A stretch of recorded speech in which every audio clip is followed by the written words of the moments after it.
Hi, it's your favorite bad bee with a law degree, Alexandra Rose.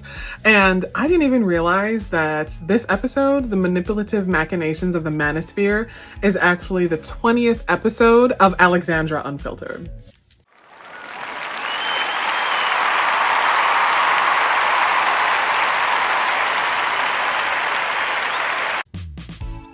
Like, I should be celebrating, taking a shot, having a glass of wine, ordering my favorite takeout. Like, this is such a hallmark, milestone. Because I started this podcast in October 2024 and life beat my ass between now and then. And despite the inconsistencies, despite this multi-week long, months long hiatuses, I've managed to stick with it. And we've made it to 20 episodes together. So let's celebrate. Round of applause, hand clap of praise, etc. Thank you so much for sticking with me through 20 episodes. Thank you for liking, streaming, commenting, sharing, subscribing, etc. Could not have come this far without you. And I'm so excited to see how much farther we will get together with Alexandra Unfiltered. Okay, thanks, bye. Top of the motherfucking morning to you, my friends. Welcome one, welcome all to my podcast, Alexandra Unfiltered, a show where we hypothesize, theorize, and analyze all about women's rights, women's wrongs, and everything in between.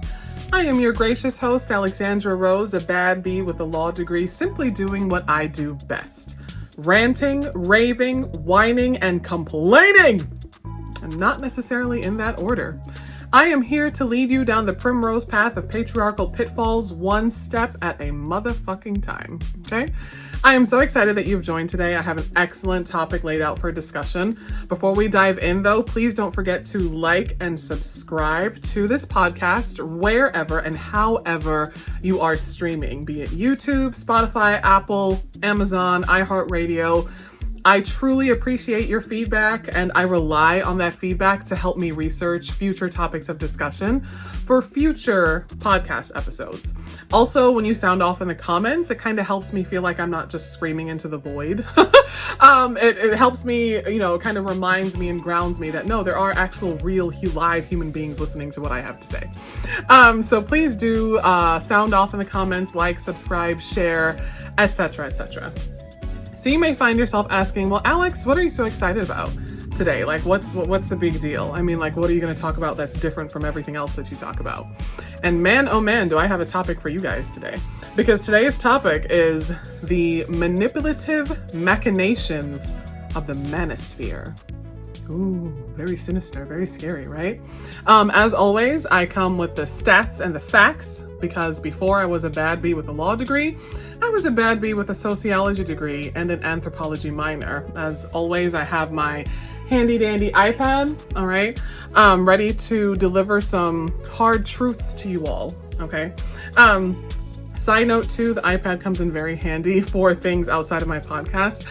If you're a girly and you're on the fence about whether or not to invest in an iPad and you don't think it'll actually help your productivity, I am here to tell you, yes, it actually does. I don't know what it is about having an iPad that just makes me more motivated to iron out my vision boards. It's really great for scrolling through Pinterest. Honestly, doing your online shopping is infinitely better on your iPad.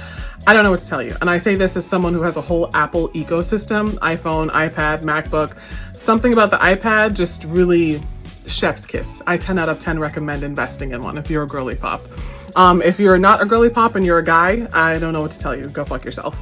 So today we are talking about the manipulative machinations of the Manosphere. And as always, we have to start with some baseline definitions. First things first, Alex, what is the Manosphere? The Manosphere refers to a loose collection of online communities, blogs, forums, and influencers who focus on issues related to men and masculinity, often from a very reactionary perspective. So think blogs, forums, podcasts, YouTube channels, Discord servers, etc. Basically any space where men who have way too much time on their hands and who have never, ever in their natural born lives attended a therapy session go to sound off and yell about their hangups with the female nature and the problems with feminism and the problems with women's rights and the modern woman is destroying society, etc., etc. Think that part, that very unhealthy, very cloudy, dark part of the internet. Okay, that's what the manosphere is. That group of gremlins who can't get laid and who have thinning, receding hairlines at 27. That's where they go to like procreate with one another, basically, right? And they argue about things like the female nature and how the female nature in question is this mysterious mythical force that wants to steal your money and ruin Western civilization and cheat on you with your best friend. We're going to dive into all of this. Okay. I'm not exaggerating or using hyperbole. All right. The manosphere includes a range of groups, some of which have very different beliefs and goals. Generally, however, they share a focus on gender dynamics, male identity, and the criticism of feminism and or modern social norms. So there are some key groups within the manosphere, and you may recognize some of these subgroups as well. We throw these words around quite frequently, especially on the internet and on social media. So it's very important to have accurate definitions for all of this verbiage. So one key group you might see in the manosphere are men's rights activists, aka MRAs. Men's rights activists focus on legal and social issues that affect men, allegedly, such as family court, paternity rights, and workplace deaths. Some parts are advocacy-based, while others, most parts, veer into very violent anti-feminist rhetoric. So you may see men's rights activists. I remember kind of brushing up against them in my time when working in a family law firm. And these folks advocate that family court and things related to family law unfavorably favor or unfavorably bias towards women and mothers, and men are often left out of the conversation with respect to child custody and parenting rights. And it's always assumed that the mother has the best interest at heart of the children. And essentially they make that argument to say that men shouldn't be responsible for paying child support or alimony, basically, is what the end result of that argument is. Clock that. Another key group within the manosphere are the men going their own way. That is a movement that encourages men to disengage from relationships with women entirely, particularly romantic or sexual ones, as a form of self-preservation. Now, the men who go their own way, it's not like women who are divesting from motherhood and marriage and just, okay, I'm divesting, that's it, I tell other girlies to do it. The men who go their own way have completely different intentions and completely different reasons for why they do that. Their biggest reason that I've observed with all of these groups is this like profound sense of entitlement that men have towards every single woman who breathes in their vicinity in a 50-mile radius of them. Essentially, they can't get laid and assume that they should be getting laid and assume that they should be able to have power and control over women in their lives. And as a result of not having that power and control, all of a sudden they want to divest, which in itself would be okay, except that they're going about it violently, which again, we'll get into. All right, another strange group are the pickup artists, or the PUAs. You may recognize these folks in social media spaces or in internet spaces. They're often made fun of. Like, these are the guys who wear like those fedora hats or whatever, you know what I mean? And they, hello princess, like there's that guy on Instagram who I follow who mocks them. Pickup artists are focused on strategies to attract women, often through manipulation or psychological tactics. Their heyday was more so in the 2000s and the 2010s. You don't see them as they're not proliferating as much as they did then. However, although they may not proliferate in person with having like in-person conventions for how to attract and pick up women, they absolutely proliferate online. All right.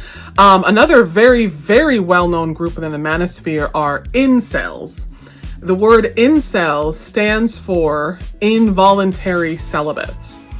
These are men who believe they are unable to attract women and subsequently express their frustration through misogynistic, nihilistic, and sometimes altogether violent language. Their group has become associated with more extreme violent ideology that bleeds over from abstract social media spaces to real life consequences for women's physical safety.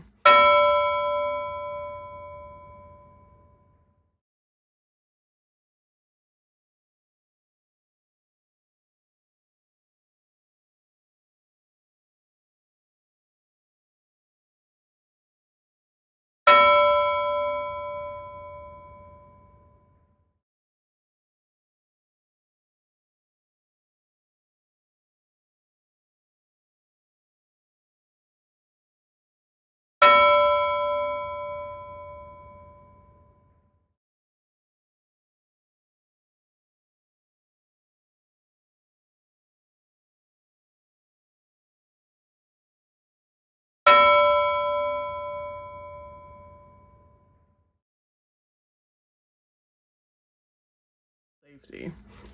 So incel, that's a word I love to use as a professional misandrist. Incels are those folks in those online forums who believe that the only reason why they're not getting laid is not because they're unattractive and don't exercise or have repulsive personalities or stinky breath or they're musty or they're weird or they're creepy or they're psychopathic. Those aren't the reasons why women aren't attracted to them. Women aren't attracted to them because women are stuck up bitches who are only attracted to the Chads and Brads of the world who have money and looks.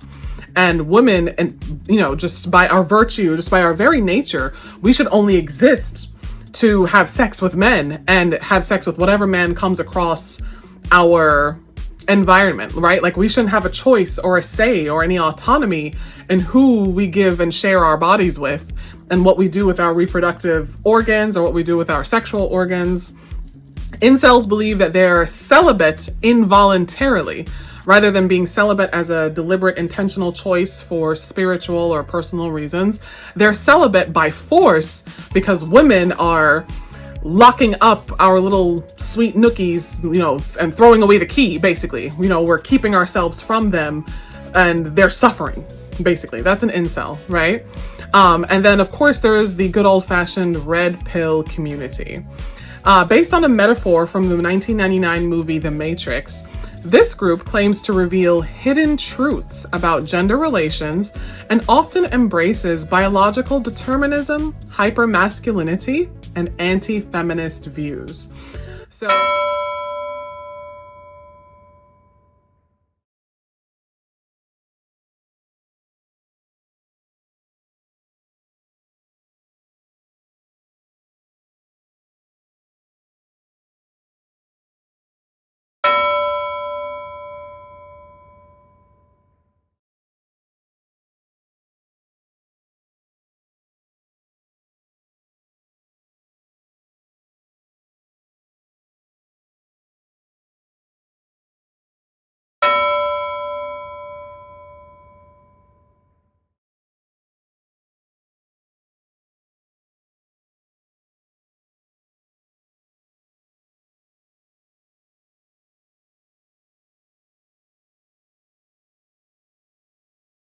So some of these subgroups, particularly incels and the red pill community, you'll sometimes see on social media that those group names are used interchangeably to, be used as another way to refer to the manosphere.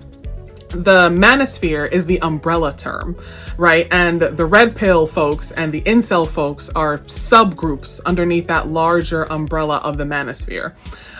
Just for proper identification of the hierarchy of how these individuals operate, okay? Some common themes throughout the manosphere are a distrust, if not outright hostility towards feminism, belief in traditional gender roles or biological essentialism, anxiety about male identity and modern society, discussions on dating, masculinity, and power dynamics, and use of insider jargon. So that's where you see some of those words they like to throw around: alpha male, beta male, sigma male, a simp, hypergamy, etc., etc. So there is, of course, a lot of criticism of the Manosphere because they promote misogyny and hate speech. They encourage toxic masculinity. They radicalize men online, and not just young men who are like in their 20s or in their adolescence. Unfortunately, there are many, many old geezers out there who subscribe to these philosophies as well. And they spread pseudoscientific, if not outright conspiratorial ideas about gender, right? So that's the Manosphere, essentially. And of course, for the purposes of this podcast, I didn't want to overburden my listeners with like super specific definitions. This is just basic introductory level sort of definitions of these terms so that you're not like confused with, oh my God, what does this mean? What does that mean? Does that have a sub definition? Is that the proper term? No, right? So you might be asking now, well, why should we care? These are just a bunch of loser virgins online who can't get laid. What does that have to do with you, me, and Dupree? What does that have to do with the price of tea in China? And unfortunately, I have to tell you, it has everything to do with you, me, and Dupree and the price of tea in China. Across my social media pages, particularly my TikTok page, I have seen comments from so many women who are open about how they've lost men in their lives to this violent ideology. They've lost romantic partners, brothers, their dads, uncles, grandpas, male cousins, their male friends and neighbors and community members. They've watched them morph into these really reactionary, angry, violent men as a result of going down this Manosphere pipeline, right? Watching a few videos on YouTube and all of a sudden, yeah, the reason why I can't get a job is because of feminism. Okay. Right? The reason why I can't get laid is because all these women have all these options. They have all these choices now, and I'm not an option that they are choosing. They shouldn't have the right to choose or to have an option at all. I should be the only option for them. You know what I mean? Like, we have lost so many men to these spaces, and the thing is that not only do we lose these men in an ideological sense, these men tend to vote a certain way too. As of the date of this podcast, considering who is in our White House right now, Agent Orange, the sentient human Dorito chip, is in our White House now. He's king of that Manosphere. Donald J. Trump. Last time I checked, I woke up in a free fucking country where I still have First Amendment rights, so fuck you. Donald J. Trump is king of that Manosphere. He is agent number one in the Manosphere, okay? His rhetoric and him, and who's really king of it though, like his butt buddy, is absolutely JD Vance. His rhetoric about women and what women can and cannot do and what women should and should not do and whatnot, shocking, right? Those are our president and vice president, respectfully. They have the nuclear codes. Do you see what I mean?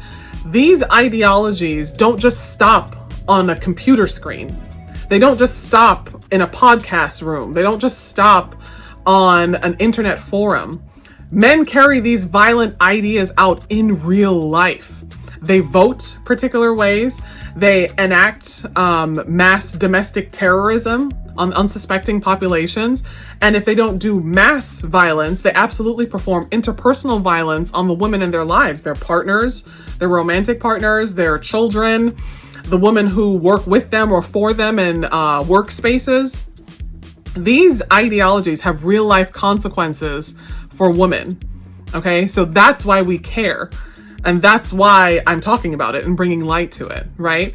And then you may ask, well, Alex, you call yourself chief misandrist, right? Who are you to talk about these ideologies?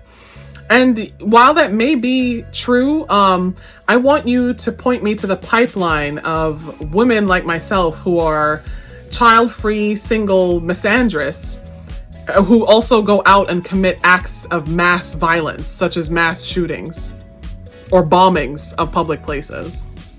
First of all, in U.S. American history, how many women have done those things? How many women are documented mass shooters or domestic terrorists? 1. 2, and how many of those women are self-proclaimed misandrists? Crickets. Radio silence. The answer will very statistically likely be 0.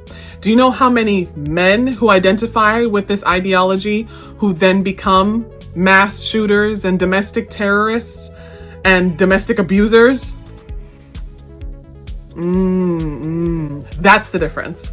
When women choose to divest from certain requirements of patriarchal societies, when we divest from marriage, when we divest from motherhood, or when we delay those things, or when we pursue career achievements and accomplishments in lieu of those things, we don't do it by committing physical violence upon our fellow human beings.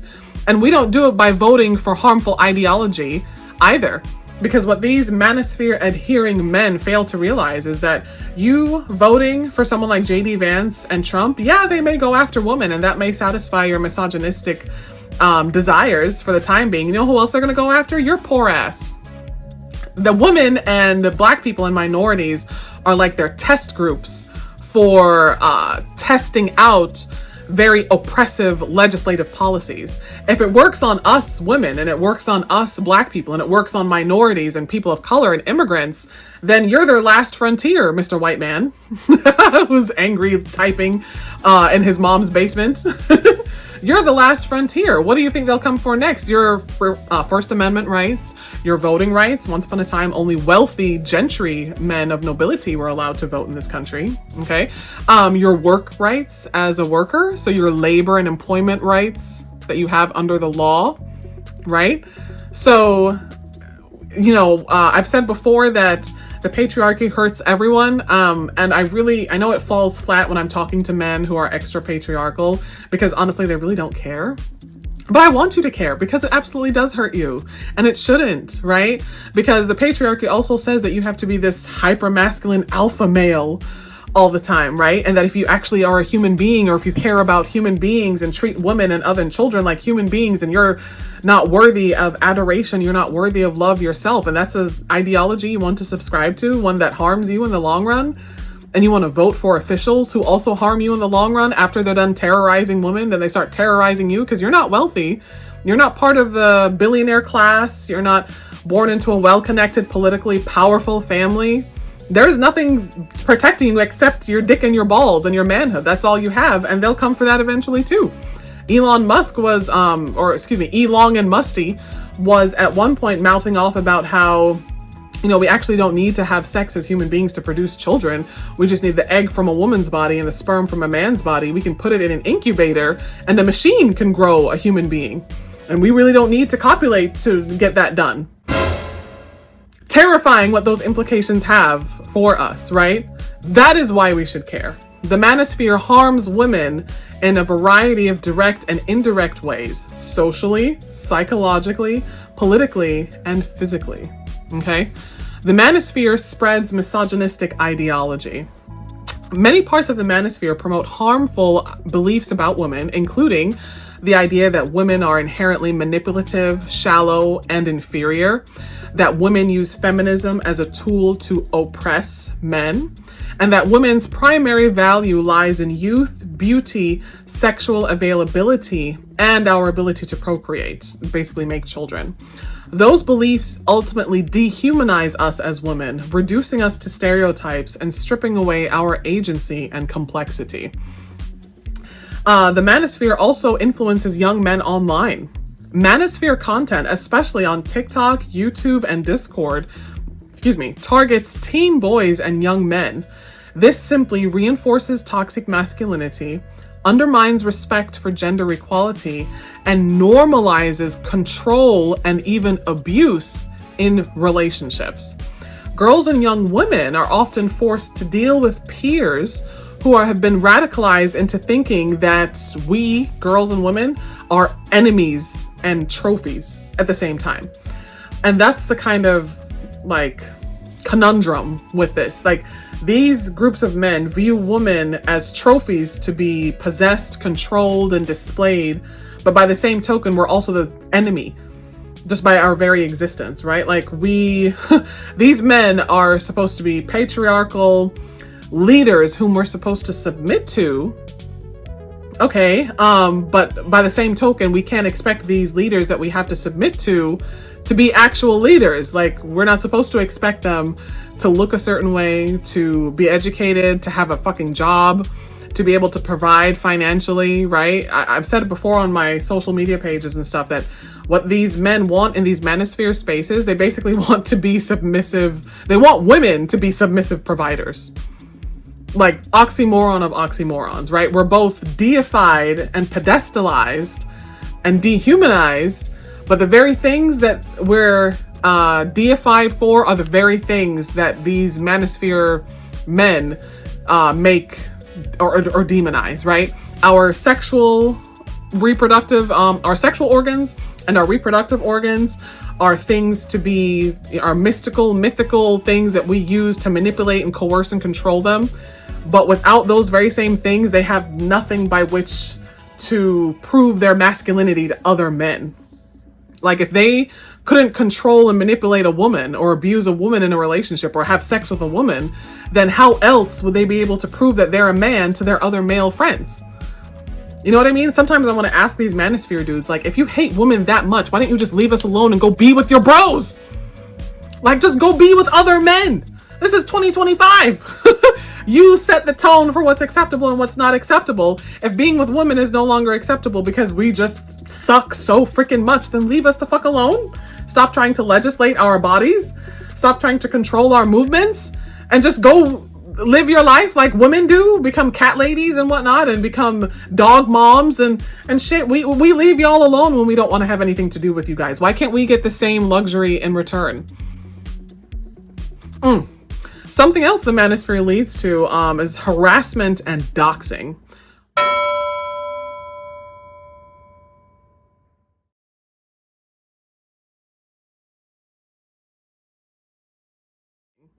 Women, especially notable women, feminists, journalists, academics, influencers, women in political power, etc., are frequently harassed online, doxed, where our personal confidential information is exposed, such as our date of birth, our social security number, where we live, where we work, etc.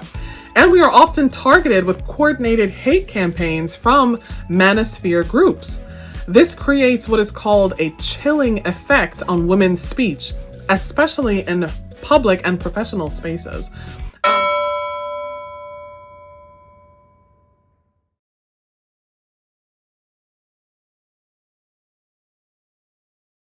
So when we are in jeopardy of being harassed or doxxed by these manosphere people on social media, that restricts our speech. That restricts our ability to speak out about these violent ideologies, because now we're sitting here living in fear of having your personal information exposed, or you're living in fear of having your social media pages deplatformed, right? So it chills or cools or restricts our ability to openly speak about these things in a country whose constitution, the very first amendment to said constitution, is free speech. Might I also remind you, for those of you who like to, use free speech as a cudgel to say, well, this is why I can talk about what I can talk about.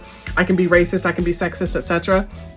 Free speech is a citizen's free speech to say what they want about their government, right? And the government isn't allowed to punish you for speaking out negatively against the government. That's what free speech is.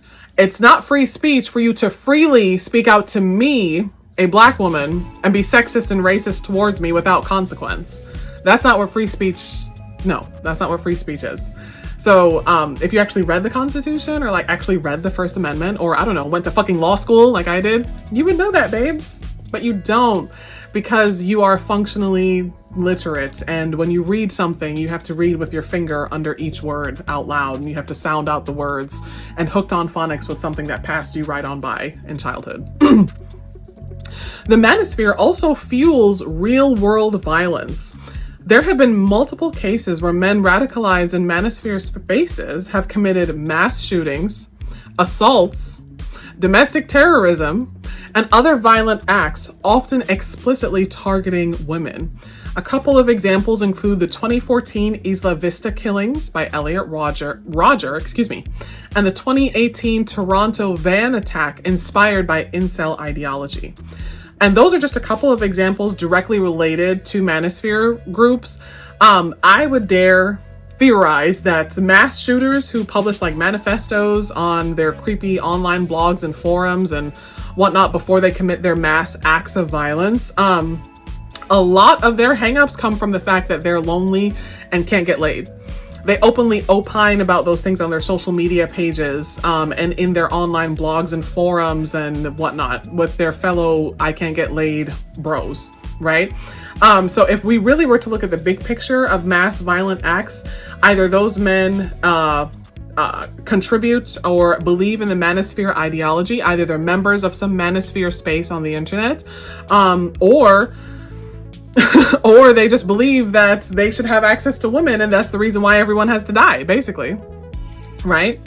The Manosphere also undermines gender equality because the Manosphere pushes hard against equal pay, reproductive rights, sexual harassment protections, and family court reform that helps survivors. Manosphere bros lobby formally and informally against progress, claiming that equality for women equals oppression of men. Now, isn't that something? How privileged it is to be a member of a privileged class for so long that one underprivileged class gains one little itsy bitsy teensy weensy right, and now all of a sudden you're oppressed. Crazy, right? What's the saying? If when you are accustomed to privilege, equality feels like oppression. That's what it's giving. That's what it's giving. The Manosphere distorts relationships and consent. And why does it do that? Because it teaches that sex is ultimately transactional. Sex is something that men do to women, not something that women choose to partake in willingly. They believe that the word no is negotiable. So they are actually big fans of the R word, which I can't say, otherwise this podcast episode will be removed. And they ultimately believe that women owe men sex, regardless. This fosters entitlement and coercion, and it erodes healthy ideas of consent, mutual respect, and emotional intelligence in dating and relationships. The Manosphere perpetuates pseudoscience because they push these false biological arguments that women are biologically wired to hypergamy. And hypergamy is this idea that women only want rich, high status, high value men, that men are natural leaders and women are followers, and that feminism ultimately goes against nature. And last but not least, what does the Manosphere do? Drive women out of public spaces. Women who speak out, especially minority women, Black women and women of color, disabled women, LGBTQIA women, plus size women, trans women, women who speak out face disproportionate backlash and hate. The Manosphere plays a huge role in creating hostile environments in gaming, tech, academia, politics, and the media. Many women leave these spaces, limit their public presence, or self-censor just to stay safe. I know my girlies who are gamer girls or who work in STEM, they have stories, okay? They have testimonies. I survived the legal profession. I have my own share of stories to tell. I'll tell them one day, but my, oh my, there are just some spaces and some professions and some industries that are like fly traps. I won't even say magnets. They're fly traps for certain kinds of personalities, particularly those personalities that are prevalent in men. And I will say the legal profession especially attracts that kind of guy, and unfortunately, the legal profession has no checks or balances in place for reining in that kind of behavior. In fact, it's the very opposite. That kind of hyper-masculine, alpha male, jerk-ass male behavior from a guy, douchebag behavior from a guy in the legal profession is absolutely encouraged. It's tolerated. It's enabled and celebrated, rather than, oh, no, we don't do that here. I know there are other professions that can definitely speak to that. However, my personal experience comes from the legal profession, which is one of the reasons why I walked away. One of the many reasons, right? We won't even get into the racism too. The Manosphere is dangerous. It cultivates a worldview that breeds hostility, entitlement, and violence towards women, while actively recruiting the next generation of men into that mindset, right? So, what now? Right? We have determined and we've defined what the Manosphere is. We have defined some of the popular subgroups in the Manosphere. We've also taken a look at some of the real world harmful impacts of the Manosphere. So what do we do now? Like, how do we combat this? Right? My personal, like, diabolical solution, I think we as women, especially on social media and in internet spaces, we have to be strategic, okay? These men rally around deplatforming women and mass disliking, like, their YouTube videos and whatnot. We have to do that in return to them. Like how they report every single post, or they report your page, or they report your account or your content. We have to do that to them en masse, okay? We have to fight fire with fire. Kind words, philosophical, educational, logical arguments do not work on a group of people who are intent on crushing you under their boots, right? The ant does not run for a turn. When you're chasing after an ant in your house, in your group of ants that you're trying to kill because you have an ant infestation or something, do the ants stop and turn around and say, hey, can we talk about this first? Let's have a healthy, logical debate about this first. No. They run and get out of the way. They scurry, right? I'm not saying that women should run and scurry. In fact, I'm saying the opposite. We should turn around and not try to have logical debates. We need to turn around and fight. Some way, somehow, be strategic with it, right? One of the ways I'm being strategic about it is right here, right now. Using my little itty bitty tiny platform, my little itty bitty corner of the world, to speak up about these things and to shed light on these things. Because as I've said before repeatedly, harm and oppression and whatnot thrive in silence. They thrive in the dark. But when you bring these things to light, now you remove the shame, you remove the humiliation, and you remove the fear. And without fear, you are so powerful. You cannot be stopped, right?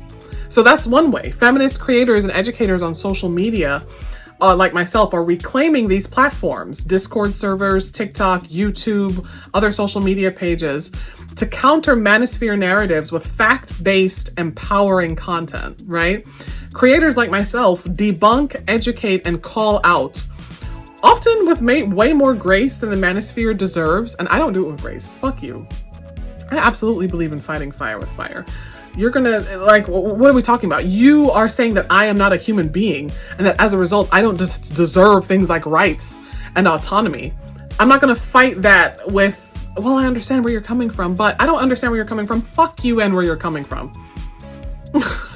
No, this is what we're going to do instead, right? Might I also remind you, anyone interested in trying it in the comments or think that you're gonna try to dox me or something, I live in the heart of Detroit, Michigan, all right?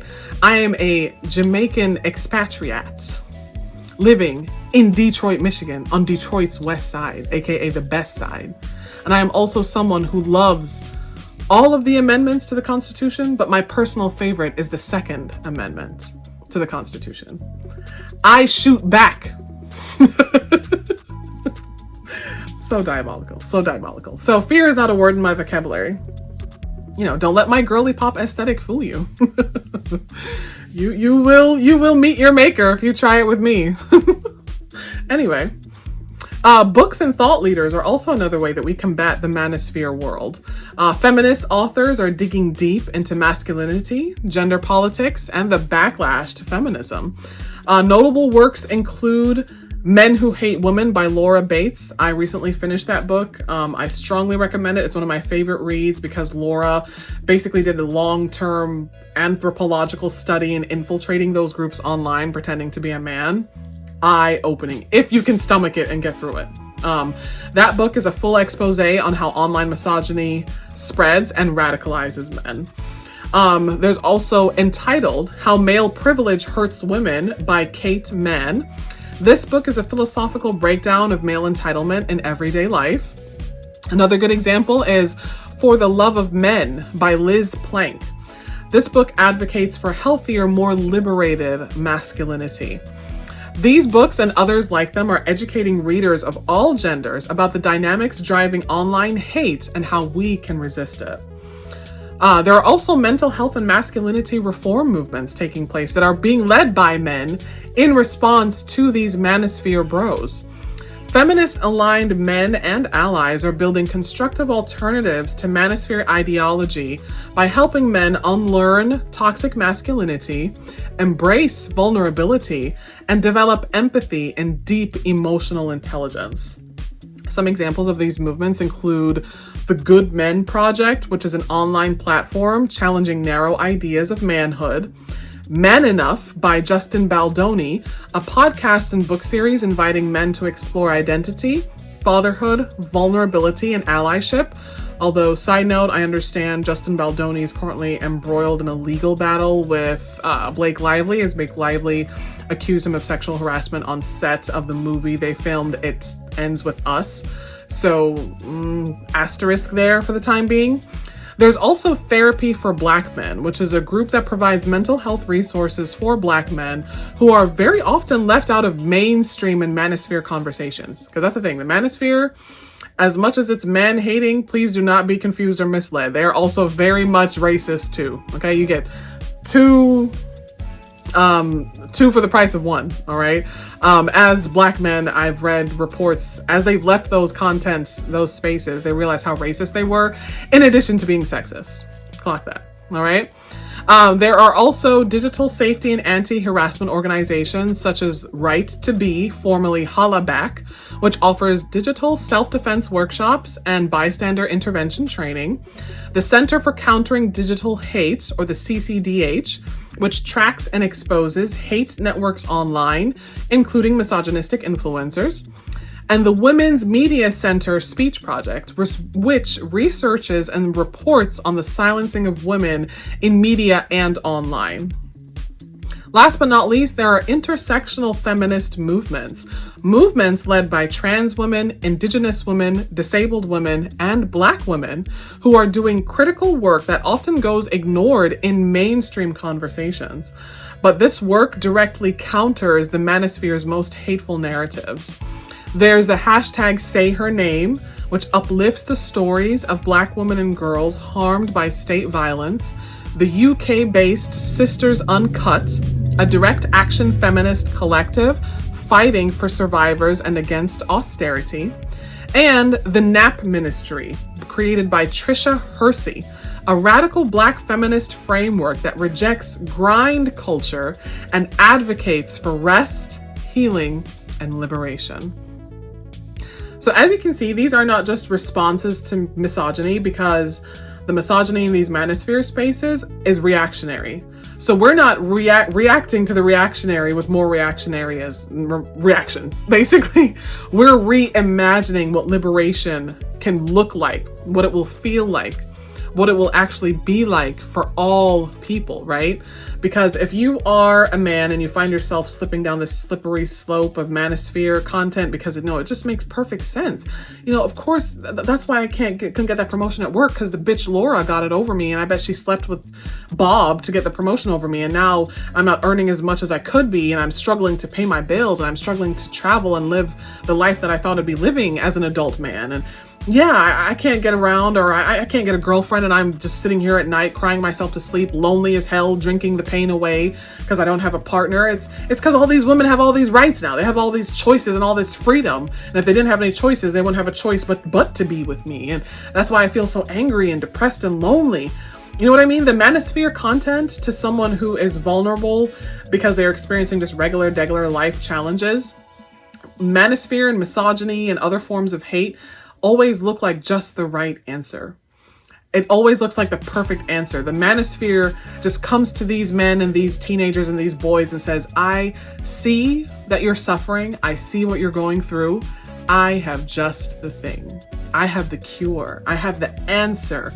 Doesn't it all make sense now? Doesn't it all come together that it's just this great worldwide conspiracy that every woman is secretly, silently a part of, and every woman is secretly, silently plotting on your downfall, or plotting on your pockets, or secretly judging you for your looks and your height? Doesn't it make sense?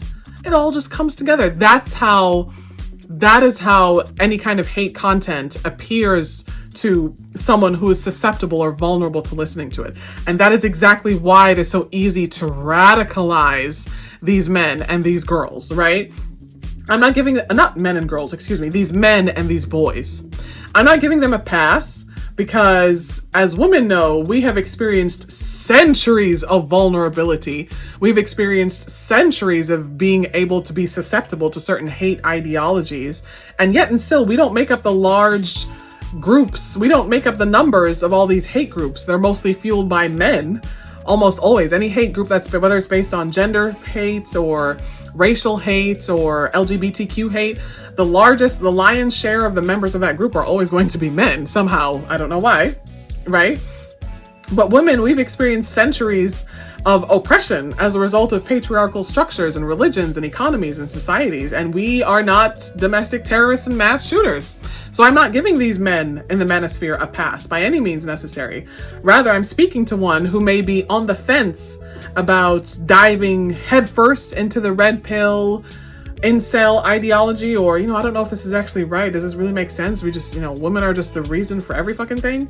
I'm speaking to you right now.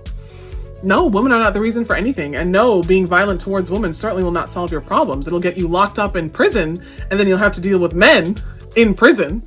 And then you'll really learn what hypermasculinity looks and feels like in prison. So don't drop the soap and don't find yourself in prison. And honestly, think about it. In all those man spaces that you're trying to join, all those man spaces that are trying to tempt you and lure you into coming in with sweet words and sweet promises about how they have the answer to all your problems, do you see any women in those spaces? If women are both the cause of the problems and the solution to the problems that men experience, why aren't women in the manosphere? Why aren't women being led to those spaces to try to cure and heal men if that's what our ultimate role is, right? So if you want a woman, the last place you should ever find yourself in is a manosphere situation, circumstance, a blog, a YouTube page, a podcast, a Discord server, an online forum. There are no women in those spaces. So wouldn't it make sense you would go where the women are to find a woman and to cure your ills? I know I'm speaking logical, so I know it doesn't make sense. And I know you're intent on being a hateful piece of shit. Either way, you're not going to get laid. It's not going to solve your problems, is what I'm saying. You find yourself slipping into that content, you find yourself buying into that rhetoric, it's actually going to magnify your problems and make them infinitely worse. Yep, and you're going to be sitting there and wake up one day like, wow, I don't have a woman in my life. And even though I've announced my hatred for women, and even though I have a bunch of bros backing me up who believe what I'm saying and who also, support what I'm saying, I still can't get laid. That's what you're going to find yourself saying. I'm right and I should say it. You're welcome. Thank you so much for listening to this episode today. I did a lot of research. I almost kind of hesitated wanting to speak openly about this topic, but again, fear is not a word in Alexandra Rose's vocabulary, because Alexandra, I am a bad bee with a law degree. I didn't spend 6 figures of student loan debt on said law degree to be silent or to be quiet, right? The worst thing that society could have done was given me a podcast and a microphone and a high-speed internet connection and an iPhone and an iPad. Don't forget the iPhone, right? I'll have something for you guys next week or maybe the week after. Who knows? Unpredictable. But I hope you enjoyed this episode. I definitely encourage you to sound off in the comments, and I absolutely encourage you to like and share. And I thank you so much for being here. Don't join the Manosphere. Don't subscribe to their content anytime you come across a Manosphere related social media page or YouTube page. Report and block. Okay, that's the best way to save your sanity, to save your energy. Don't try to engage them. Don't try to argue with them. Don't try to get into a healthy debate. Those go nowhere, okay? Because one, they don't get attention from women. So you giving them attention by arguing with them, they won already. And two, your energy is far too precious to be spent arguing with someone who is sitting behind a computer screen. I promise you, that person can't fight in real life anyway, so you'll be fine. This has been yet another episode of Alexandra Unfiltered. Thank you so much for listening, and until next time, bye-bye.